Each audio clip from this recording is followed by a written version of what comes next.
Eto'o se plie, tous ses soutiens qui se baladent dans la toile là vont fuir, la honte. Ils vont fuir. Déjà qu'il n'a plus de soutien au niveau du gouvernement. Sandy Boston, très en colère contre Samuel Eto'o, qui selon elle est en train de payer le karma pour avoir trahi le peuple camerounais. Regardez cette vidéo jusqu'à la fin. Rappelez l'historique de ce qui concerne Samuel Eto'o, le gouvernement camerounais et le peuple camerounais. Comme vous le savez et comme le monde entier le sait, Samuel Eto'o est l'un des plus grands joueurs de football au monde. Il a longtemps fait la fierté du Cameroun, de par son talent, de par l'image qu'il vendait à travers le monde, afin de valoriser le football africain, mais aussi le football camerounais. Donc je vais vous rappeler ce qui nous met dans la situation où on est en ce moment. Nous sommes en 2018, alors que Samuel Eto'o est au sommet de sa réputation, alors que Samuel Eto'o est au sommet de l'amour, de la dévotion et même de l'idolâtrie que lui vouent les Camerounais et l'Afrique tout entière. Malgré tout ce qui a accompagné sa carrière de footballeur, non seulement à l'équipe nationale, mais aussi à l'international, lui-même l'a dit. Il est plusieurs fois passé au conseil de discipline à l'équipe nationale. Malgré les scandales extra-footballistiques tels que son affaire avec Nathalie Nkoa, Samuel Eto'o était très aimé, mais alors vraiment adoré par 99% des Camerounais. Tout le monde adorait ce garçon, parce que c'était un garçon qui était courageux, en club avec le FC Barcelone. Il avait subi le racisme. Il était sujet à la discrimination dans les médias français. D'ailleurs, on ne lui a pas donné le ballon d'or, simplement parce que sa gueule ne plaisait pas beaucoup. Et donc cette aversion qu'il rencontrait à l'étranger amenait les Camerounais et les Africains à l'aimer encore un peu plus. Parce qu'on le voyait comme quelqu'un qui se mettait devant et qui était capable de lutter contre l'adversité pour mettre son continent et son pays au premier plan. Donc alors que Samuel Eto'o est au sommet de sa gloire, en 2018, le Cameroun traverse une crise sécuritaire inédite dans l'histoire de notre pays. Eto'o vient nous dire qu'il a besoin d'un leader rassembleur. Écoutons-le. Déjà, nous avons besoin d'un leader rassembleur. Ça, c'est très important pour notre peuple. Moi, à 37 ans, aujourd'hui, j'ai connu ce beau pays. C'est vrai qui aiment vivre ensemble parce qu'on a toujours connu la paix dans notre pays, parce qu'on a toujours voulu vivre ensemble.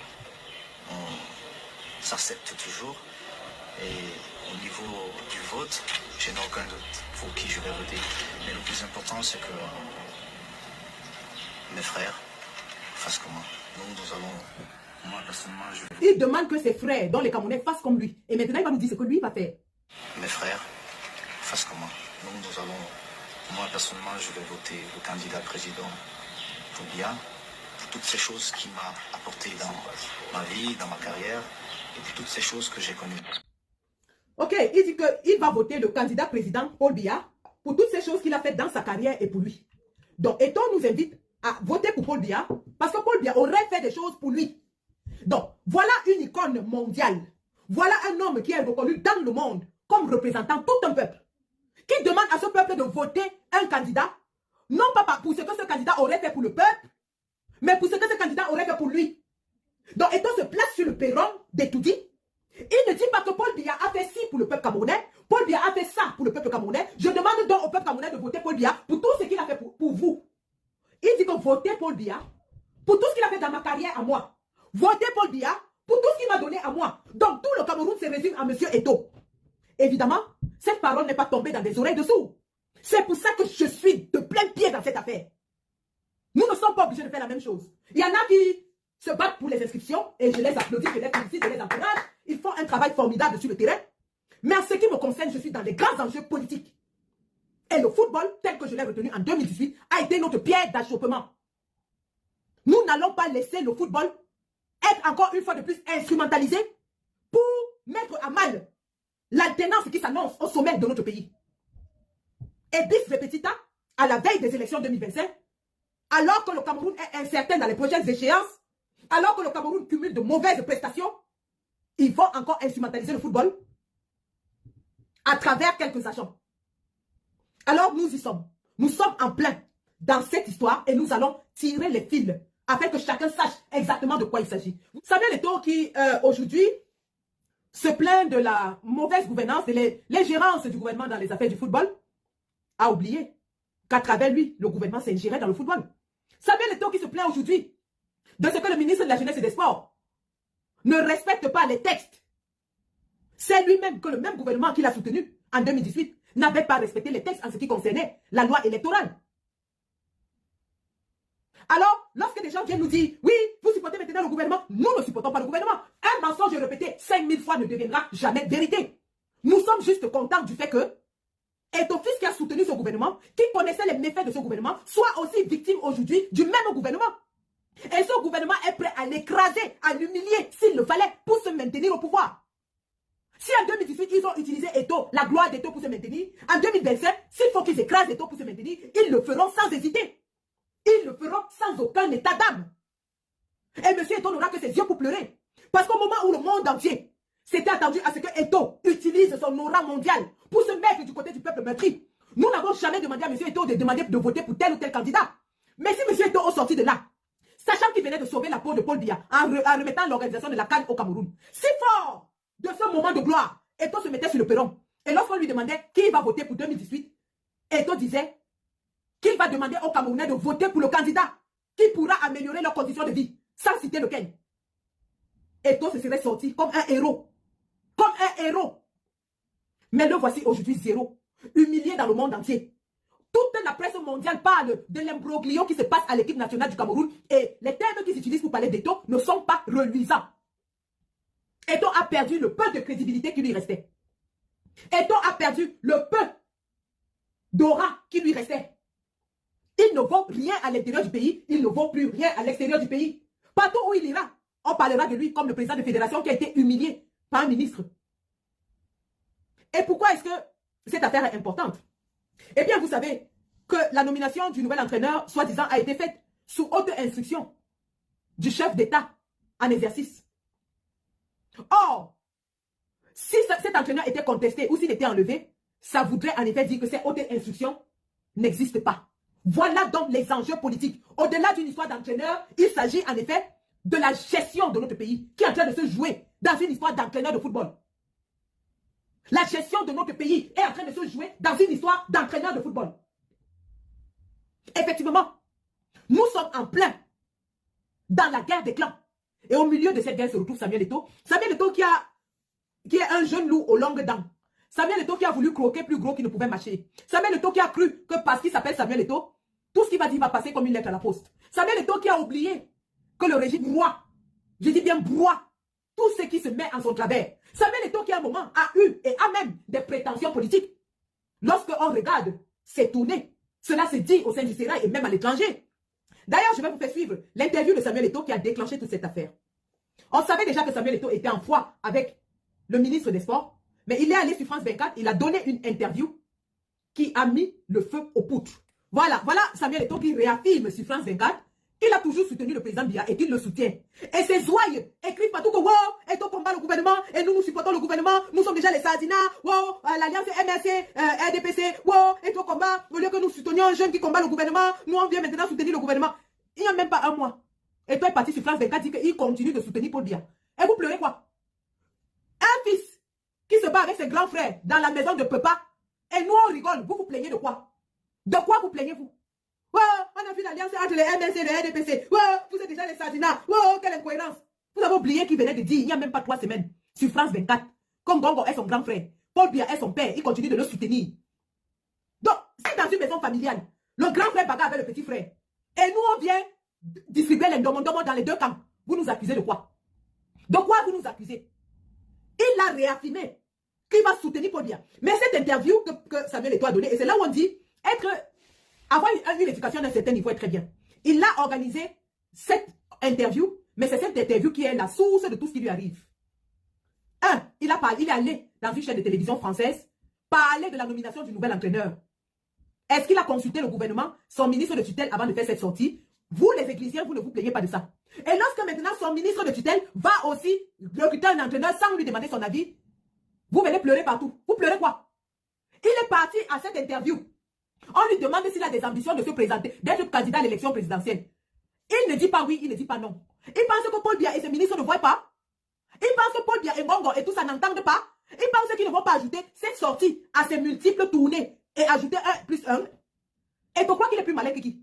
Et quand nous on va venir parler, ces oies vont venir. Wow, vous êtes déjà les Sardinats. Wow, tu es du RDPC. Avoue une fois que tu es du RDPC. Il vous a dit qu'il n'est pas du RDPC. Et donc vous a dit qu'il combattait le gouvernement. Il ne combat pas le gouvernement. Il vient encore de dire qu'il soutient Paul Biya. Et que Ngongo, c'est son grand frère. Et que moi, les combis, c'est sa tutelle. Mais il va quand même donner la primeur à une chaîne étrangère pour la nomination d'un entraîneur sans l'aval de sa tutelle. Et que moi, les combis, le moustachu, riposte, les pleurs qui sortent de partout. Nous allons arbitrer ce match jusqu'à la fin. Parce que quelle que soit l'issue de ce match, c'est nous qui sortons gagnants. Je dis bien, quelle que soit l'issue de ce match, c'est le peuple meurtri et tous ceux qui combattent pour des gagnants. Si Eto'o démissionne, il est humilié.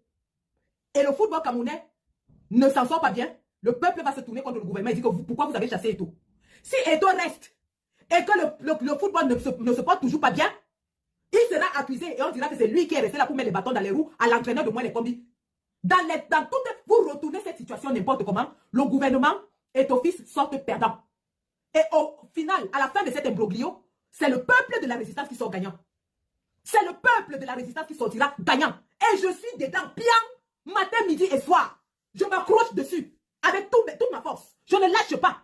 Et vous venez nous dire que le football ne développe jamais un pays. Le football n'a jamais fait ceci. Vous savez comment le Brésil s'est développé grâce au football? Le football est la vitrine d'un pays. Le football, je répète, le football est la vitrine d'un pays. Il y a des tapis qui ont été déroulés au Brésil grâce à ces footballeurs, grâce à son équipe de football. Lorsque Macron va rencontrer les émirs qataris, il amène Mbappé. Vous pensez qu'il amène Mbappé parce que Mbappé fait de la politique? Mbappé est diplomate? Non. C'est parce que l'aura de Mbappé va jouer sur cette réunion. L'aura des Qataris aiment tellement Mbappé que pendant que Mbappé est là, Macron peut leur faire signer n'importe quoi. Et les gens sont assis et disent que le football n'a jamais développé un pays. Vraiment, laissez cette histoire. Le football ne donne pas l'eau. Le football ne donne pas l'électricité. C'est le karma, on appelle ça karma. Le retour de l'ascenseur. Karma, il se F-bitch. Quand il se mettait sur ce perron. Est-ce qu'il a compté le nombre de personnes qui sont mortes depuis 2018 au Nozo? Lui qui est parti, il a répété la même chose. Il est parti se mettre à Boya à la veille de la CAN 2021. Le même Eto'o que vous dites là. Alors qu'il y avait des réserves émises sur la CAN 2021 au Cameroun à cause de la guerre du Nozo. Le même Eto'o est parti à Boya, se filmer, en train de manger du soya. Et dit que le voici qui a Boya, il mange du soya. Évidemment, comme c'est Eto'o, cette vidéo a fait le tour du monde. Et les gens qui doutaient de la capacité du Cameroun à organiser une CAN sans que les séparatistes ne viennent perturber avec les coups de feu, se sont dit qu'il n'y a rien. Il n'y a rien. Et ils ont envoyé les équipes. Or, à la veille de la CAN 2021, on avait plusieurs équipes qui émettaient déjà des réserves. Le Maroc avait dit qu'ils ne pouvaient ne pas venir parce qu'ils avaient peur des séparatistes. Le Maroc avait menacé de ne pas venir à la CAN 2021. Beaucoup de pays du Maghreb étaient en train de menacer qu'ils ne peuvent pas, pour la sécurité de leurs joueurs, ils risquent de ne pas venir. Eto'o est parti. Je vous montre comment Eto'o est en train de manger le soya à Boya, sans garde du corps. Le même Eto'o. Le voici. Sorry.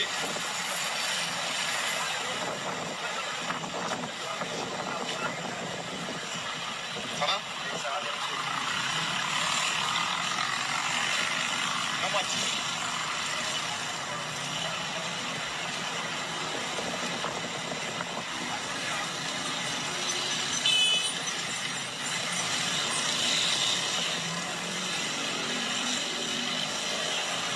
Au sud-ouest, Sangadjuko. Au Cameroun, est merveilleux, il est bon. Donc, nous sommes à la veille de la CAN 2021.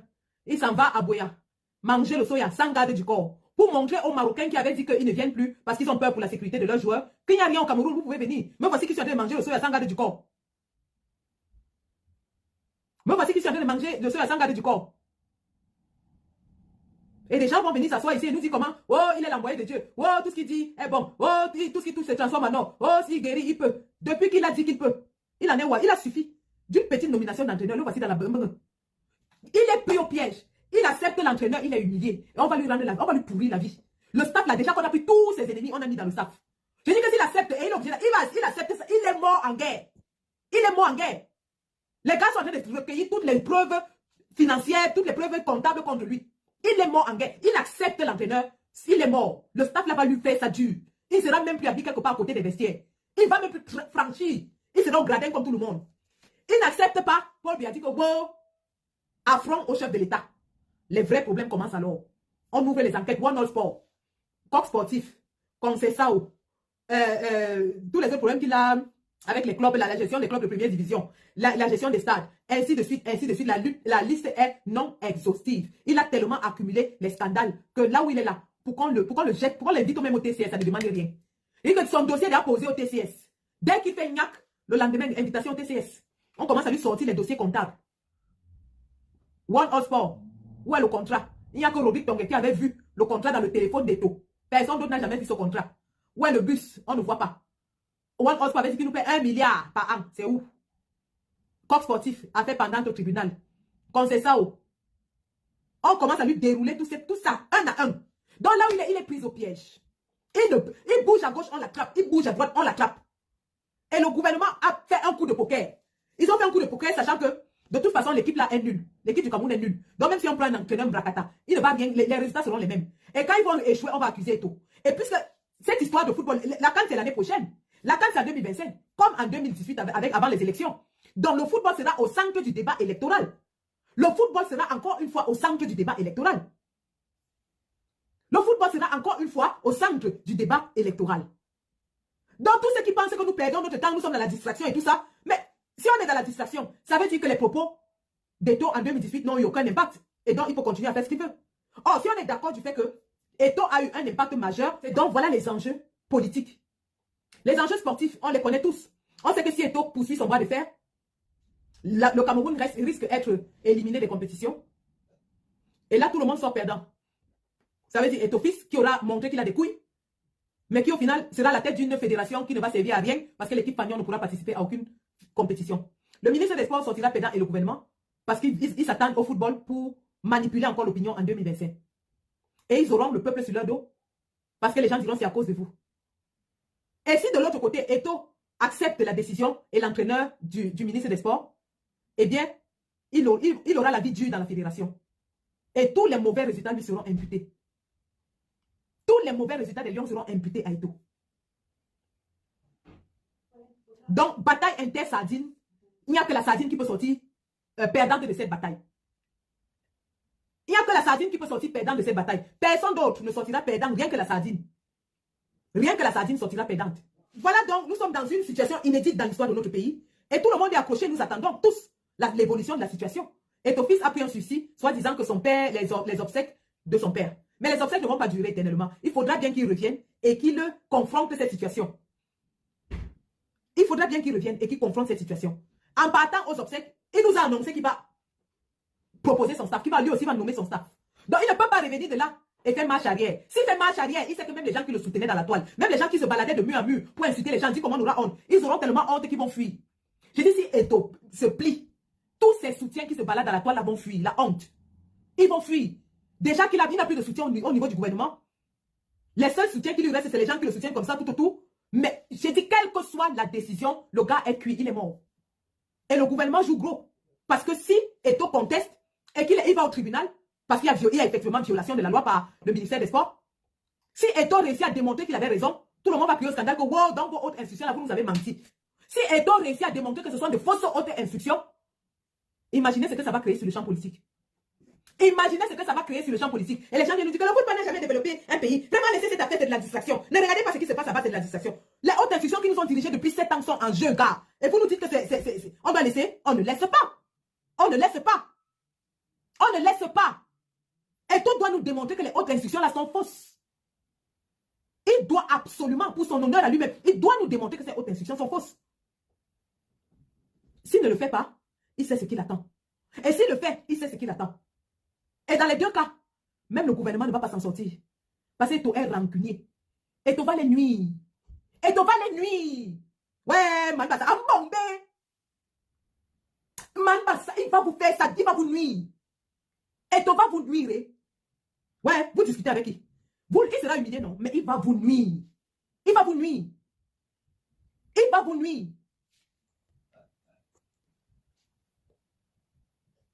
Dans les gars là où ils sont, c'est une guerre aux intérêts vraiment prononcés des deux côtés de la sardine.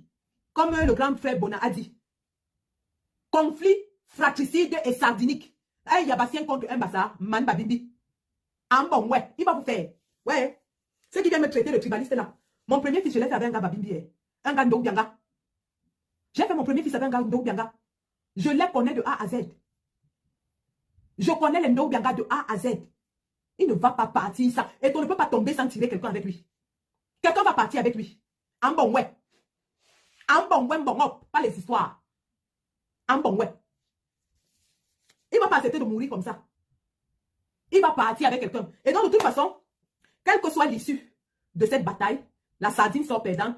Vous avez écouté dans cette vidéo Sandy Boston qui est très remonté contre le président de la FECAFOOT Samuel Eto'o pour ses engagements et accointances avec le gouvernement qui le broie aujourd'hui. Sandy Boston répond aux supporters de Samuel Eto'o qui accusent l'opposition qui jubile de ce conflit que Samuel Eto'o ne combat pas le gouvernement et d'ailleurs il a dit dans une interview sur France 24 il y a quelques semaines qu'il est un soutien du président Paul Biya. Il a toujours été et le sera toujours. Sandy Boston accuse le président de la FECAFOOT d'avoir appelé le peuple camerounais à voter pour le président Paul Biya en 2018, pas pour ce que le président Paul Biya a fait pour le peuple camerounais, mais pour ce que le président a fait dans sa vie personnelle. Sandy Boston rappelle à Samuel Eto'o qu'il est pris au piège. Il ne peut pas gagner face au ministre des Sports qui ne peut pas lâcher pour que les Camerounais doutent des hautes instructions du chef de l'État. Et si Samuel Eto'o lâche, il sera humilié et n'aura plus jamais un mot à dire dans le football camerounais, même étant président de la FECAFOOT. Si Samuel Eto'o démissionne, son dossier comptable sera mis sur la table au tribunal criminel spécial. C'était tout pour cette vidéo. N'oubliez pas de vous abonner à la chaîne et de cliquer sur la cloche de notification pour ne plus manquer nos prochaines vidéos. À la prochaine.